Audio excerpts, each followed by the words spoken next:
you establish these partnerships for a while, and sort of like at some point value started to like go down, or maybe they have some, you know, more partners who do similar things, or like they have a change of like internal champion, or for whatever reason the partnership is like seems to not be delivering. Sabrina asks is like, what do you do then? You get creative and you think, you know, you kind of go back to the drawing board and you think about what you can leverage. And that actually effectively happens in the case of the partner lifecycle, right? As I kind of drew in the air that that chart, sort of like you kind of go up and then you're kind of at a high for a while and then it starts to falter. And then you start to think about what campaigns, what channels can you leverage. So I'll go over a couple of tactics that I've used. That's when you sort of go back to your regular growth tactics and you start to do advertisement on those leads that maybe haven't confirmed within your partner ecosystem, that haven't signed up within your partner ecosystem, to raise brand awareness and drive them back into the funnel. At that point, you also have a bunch of leads, and you may not have converted all of them. So you start to run lifecycle campaigns, and maybe you connect those campaigns together with your top of funnel work. So you start to do that.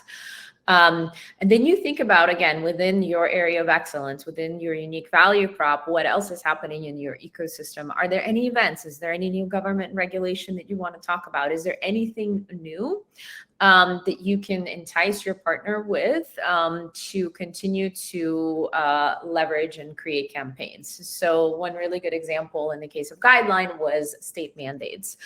There's a rolling wave of state mandates that require folks to have a retirement. So in California, I believe that's if you have a business of 5 employees or more, you are now required by law to have a retirement plan for them, else you're going to pay penalties come tax time.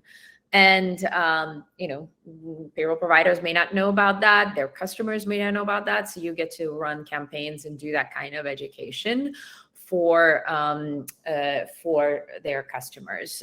One thing that we did at Guideline was we actually ran an out-of-home campaign. So, right, like one of the most labor-intensive growth tactics, but it was ahead of all these state mandates because we did research and surveyed a bunch of small business owners in California, and we learned that majority of them are not aware of the fact that they're going to pay penalties for not providing retirement for their employees. And so kind of getting ahead of that knowledge, running that out-of-home campaign that we ran that at the end of 22, you're sort of both delivering something valuable to your end customer, knowledge that, hey, you're going to pay penalties, but you're also starting to raise your brand awareness. Like you're the first one to talk about that. So that's an example of something that's already happening within the ecosystem, but it goes back to understanding your customer, understand what's happening in their ecosystem, understanding their pain points, and then leveraging the solution to those pain points so that you can provide value. Mm-hmm. Yep. I mean, the government policies is always a great entry point.